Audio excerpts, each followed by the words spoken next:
जाहिर सी बात है, साल से ज्यादा हो गया हुकूमत बने हुए। पार्टी की वर्किंग कमेटी है, हाईएस्ट डिसीजन मेकिंग बॉडी है पार्टी की। तो मौजूदा सियासी हालात पर बहस हुई। ऑनरेबल एमएलएज यहाँ पे मौजूद हैं, उनसे फीडबैक लिया गया। पार्टी के जो अहदेदार हैं उनसे हुकूमत की कारकर्दगी के बारे में फीडबैक लिया गया। कई सारे मशवरे उनके तरफ से आए और जैसे मैंने मीटिंग के खात्मे के दौरान अपने साथियों से कहा, जो भी मशवरे तंजीम के तरफ से या ऑनरेबल एमएलएज के तरफ से मिले हैं उन सब पे जो है गौर करके उन पे अमल किया जाएगा। बड़गाम के हवाले से भी बात हुई और बड़गाम के नतीजों का भी जो है जायजा लिया गया। न सिर्फ बड़गाम का बल्कि बड़गाम के साथ नगरोटा में भी इलेक्शन हुए थे, दोनों का जो है जायजा लिया गया और जहां कहीं खामियां सामने आई हैं उनको जो दुरुस्त करने के लिए तंजीम के तरफ से फैसले लेने होंगे वो फैसले आने वाले दिनों में लिए जाएंगे। सर, एमपी रूहुल्लाह साहब ने कहा कि 2002 से मैं इस कमेटी का मेंबर रहा हूं, लेकिन मुझे पहली बार ये कमेटी उन लोगों के लिए है जो पार्टी का डिसिप्लिन समझते हैं। ये कमेटी उन लोगों के लिए है जो पार्टी क़यादत के साथ मीडिया के थ्रू बात करना पसंद नहीं करते। और यहाँ पे इस मीटिंग में तमाम वो लोग थे जो पार्टी के डिसिप्लिन के अंदर रह के पार्टी की क़यादत और पार्टी के अहदेदारों के साथ बात करना जानते हैं और समझते हैं। और मुझे हैरानगी इस बात की है कि उस शख्स का ज्यादा फिक्र आपको है बनिस्बत के हमें। सर, क्या वर्किंग कमेटी में कोई बात इस पर हुई कि जो आप कह रहे हैं कि हुकूमत को अच्छे से नहीं करने देंगे? बातें तो बहुत हुई। इस बात पे भी जाहिर सी बात है,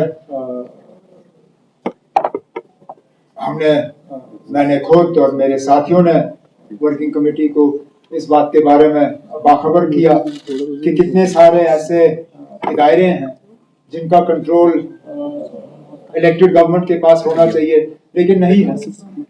मिसाल के तौर पे स्कीम्स में इतनी वैकेंसियां हैं, स्कीम्स के कामकाज को आज बहुत ज्यादा नुकसान का सामना करना पड़ रहा है, लेकिन स्कीम्स की फाइलें जो है इलेक्टेड गवर्नमेंट के पास नहीं आती। स्कीम्स की मैनेजिंग कमेटी का चेयर जो है, जो चीफ मिनिस्टर होना चाहिए, वो नहीं है। 2 यूनिवर्सिटीज हैं जो एज पर एक्ट चांसलर उनका चीफ मिनिस्टर हुआ करता था, बाबा गुलाम शाह बादशाह university, Islamic university of science and technology. ये दोनों इदारे इलेक्टेड गवर्नमेंट को वापस नहीं दिए गए। Cultural academy, power development corporation, इस तरह की बहुत से ऐसे मिसाल हैं। डायरेक्टर इंफॉर्मेशन, ये पोस्ट जेकेएस अफसर का होना चाहिए। इट्स अ कार्डर पोस्ट फॉर जेकेएस अफसर। क्या मजबूरी है कि उसमें बार बार आईएएस अफसर लगाया जाता है? तो इसके बारे में हुकूमत ने, मतलब हमने अपने साथियों को इसके बारे में बताया हुआ है। और जैसे रेजोल्यूशन में आपने सुना दूसरे नंबर पे, इसका इलाज यही है कि जो वादे मरकज के तरफ से जम्मू कश्मीर के लोगों के साथ ही नहीं बल्कि मुल्क के लोगों के साथ किए गए। जब पार्लियामेंट में वादा किया गया वो सिर्फ जम्मू कश्मीर के लोगों के साथ नहीं था, वो पूरे मुल्क के साथ था। जब सुप्रीम कोर्ट को अश्योर किया गया कि स्टेटहुड की बहाली जो है 3 stage process, delimitation, election, restoration of statehood, 2 steps तो हो गए, अब तीसरे स्टेप में देरी क्यों? तो इस पर तफसीलन बात हुई।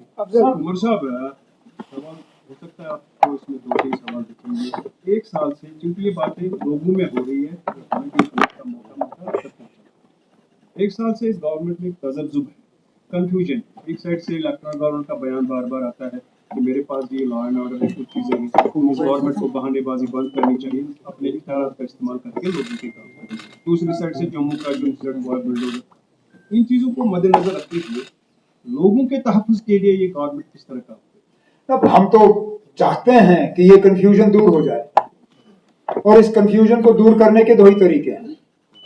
या तो इन लेटर एंड स्पिरिट जो J&K रीऑर्गेनाइजेशन एक्ट है उसको आप फॉलो करिए, नहीं किया जा रहा है। हम अपने दायरे से बाहर नहीं जा रहे हैं, लेकिन हमारे दायरे में जो है दखल दिया जा रहा है। जो बुलडोजर चलाए जा रहे हैं वो मेरे हुक्म के मुताबिक नहीं चलाए जा रहे हैं, वो अफसर मेरा लगाया हुआ भी नहीं है। अगर बुलडोजर चलाना ही है तो कम से कम उस महकमे के मिनिस्टर से तो पूछ लेते, उनको कॉन्फिडेंस में लिया जाना चाहिए।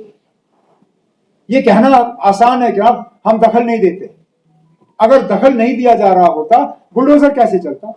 मजाल है कि कोई अफसर अपनी मर्जी के बुनियाद पर बुलडोजर चलाएगा। मैंने जैसे इससे पहले दोपहर को कहा, गैर कानूनी सरकारी जमीन पे कब्जे के हक में कोई नहीं है, लेकिन इकलौता आप किसी एक कम्युनिटी या किसी एक एरिया को टारगेट करो सिर्फ इलेक्टेड गवर्नमेंट को बदनाम करने के लिए, ये ठीक बात नहीं है। और मैंने जैसे कहा, इसके इलाज दो तरीके से हैं। फिलहाल जो J&K रीऑर्गेनाइजेशन एक्ट है उसको लेटर एंड स्पिरिट में इंप्लीमेंट करिए, जो सेपरेशन ऑफ पावर्स हैं उसको रिस्पेक्ट करिए, और जल्द से जल्द जम्मू कश्मीर में दोबारा स्टेटहुड बहाल करिए। फिर इस गवर्नमेंट के 4 साल ऐसे ही निकलेंगे इस कश्मकश में। अब आपने मान ही लिया कि 4 साल तक हमें स्टेटहुड नहीं मिलेगा। मैंने तो कम से कम अभी फिलहाल हार नहीं मानी ना। मैं तो मान के चलता हूं कि मरकज की हुकूमत जो है वो कम से कम इतने झूठे तो नहीं है कि पार्लियामेंट में वादा करने के बाद भी वो अपने वादे से मुकर जाएं। या तो फिर वो तस्लीम करें कि वो जम्मू कश्मीर के लोगों को सजा दे रहे हैं इस बात की यहाँ बीजेपी की हुकूमत नहीं बनी, तो ठीक है, फिर हम ये बर्दाश्त करेंगे। लेकिन जहां ये कहते हैं कि हम जम्मू कश्मीर को स्टेटहुड देंगे, अच्छा, जिन चीजों को वजह बनाया जाता है हमें स्टेटहुड से महरूम रखने की, पहलगाम हो, दिल्ली का हमला हो, उसके लिए इलेक्टेड गवर्नमेंट कहां कसूरवार है ना? अगर सिक्योरिटी फेलियर हुआ है, सिक्योरिटी हमारी जिम्मेदारी है ही नहीं। आप हमें सिक्योरिटी दे दीजिए और फिर देखिए ना, ऐसे हमले हुए जब हम सिक्योरिटी के लिए जिम्मेदार थे। मैं 6 साल चीफ मिनिस्टर था, कभी पहलगाम जैसा हमला हुआ जब मैं चीफ मिनिस्टर था? मैं 6 साल चीफ मिनिस्टर था, कभी दिल्ली जैसा हमला हुआ? आप हमें जिम्मेदारी दे दीजिए और फिर देखिए, अगर हम नाकामयाब रहे तो वापस ले लीजिए ना अपना स्टेट, पार्लियामेंट आपके पास है, आप दोबारा यूटी बनाइए। कुमार साहब, लेकिन जो चीजें आपके हाथ में है, जैसे रिजर्वेशन वाला इशू है या पावर का जो इशू है, बड़ा बनता जा रहा है। पावर में इशू क्या है ना? What is the issue in power? We want people to get good quality electricity at lower prices. It is an established fact that if you pay your bills honestly, a meter will give you a lower monthly electricity bill than a fixed rate. This is an established fact for poor houses. For richer people, it might be different. But in poor houses, a meter actually gives you a lower monthly electricity bill. And for us to fulfill our promise of 200 units of electricity, I need people to have meters in their homes, because that's the only way I can measure 200 units. I am constrained of being unable to fulfill this promise because percentage of metering is still far below 50%, which means the majority of the people of Jammu and Kashmir will not fall within the purview of this 200 units. And as far as reservation is concerned, I have already told you, the cabinet subcommittee report is done, cabinet meeting will be held. We were again constrained by the fact that I did not want anybody to sabotage this by going to the election commission and saying they've done this because of code of conduct. Code of conduct is over, elections are over. Next meeting of the cabinet, the minister concerned will bring the memo to the cabinet and we will discuss it there. Umar Sahab, एक burning issue चल रहा है वादी कश्मीर के अंदर। यहाँ पे जो डेली वेजर से आपने 6 महीने का वक्त उनसे मांगा था सर, लेकिन still they are doing the protest right now sir. अब ये मुद्दा हमारा बनाया हुआ नहीं है, विरासत में हमें ये मुद्दा दिया गया है। हम भी चाहते हैं उसका हल निकले, लेकिन हल वैसा होना चाहिए जो कि कल को हम लागू कर सकें। हमने डेली वेजर्स से वक्त मांगा है। इससे पहले किसी हुकूमत ने उनका कोई काम नहीं किया है। इससे पहले जो हुकूमत बनी थी 2015 में, उन्होंने झांसा देने के अलावा इनके लिए कुछ नहीं किया। जो लोग हमें अपना नेशनल कॉन्फ्रेंस को मंशूर याद दिलाते हैं, मैं उन्हें याद दिलाना चाहता हूं कि सबसे बड़ा धोखा मंशूर के साथ पीडीपी ने किया, जब उन्होंने 2014 में बीजेपी के खिलाफ वोट मांगे और फिर बीजेपी के साथ जाके हाथ मिलाया। हम लोग कम से कम वो हैं जो मंशूर में वादा करते हैं, चलिए वक्त लगे लेकिन हम अपने वादे पूरे करते हैं। हमने कहा था हम बीजेपी को बाहर रखेंगे, बीजेपी को बाहर रखा। हमने कहा हम असेंबली में रेजोल्यूशन लाएंगे, रेजोल्यूशन लाया। हमने कहा हम कैबिनेट में रेजोल्यूशन लाएंगे, लाया। हमने कहा हम लोगों के मुतालबे हल करेंगे, एक एक करके हम मुतालबे हल कर रहे हैं। हमने अपने मंशूर को नजरअंदाज नहीं किया। हमने सिर्फ ये कहा कि ये 5 साल के लिए हमारे वादे हैं लोगों के साथ। आपने जब हमारी परफॉर्मेंस को नापना होगा, आप तब नापिए जब हमारा टर्म खत्म होगा। कैबिनेट एक्सपेंशन के लिए कोई डिसीजन यहाँ पर लिया गया, कोई बात हुई?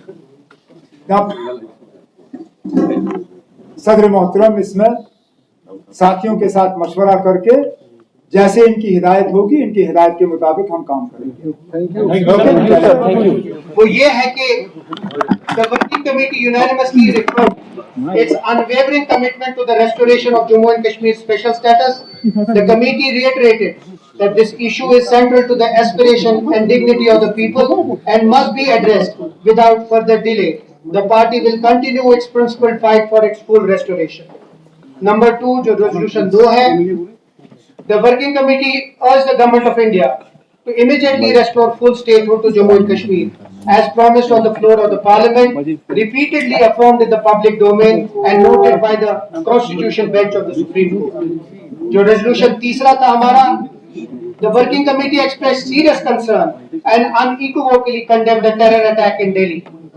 It extended heartfelt condolences to the families of those who lost their lives.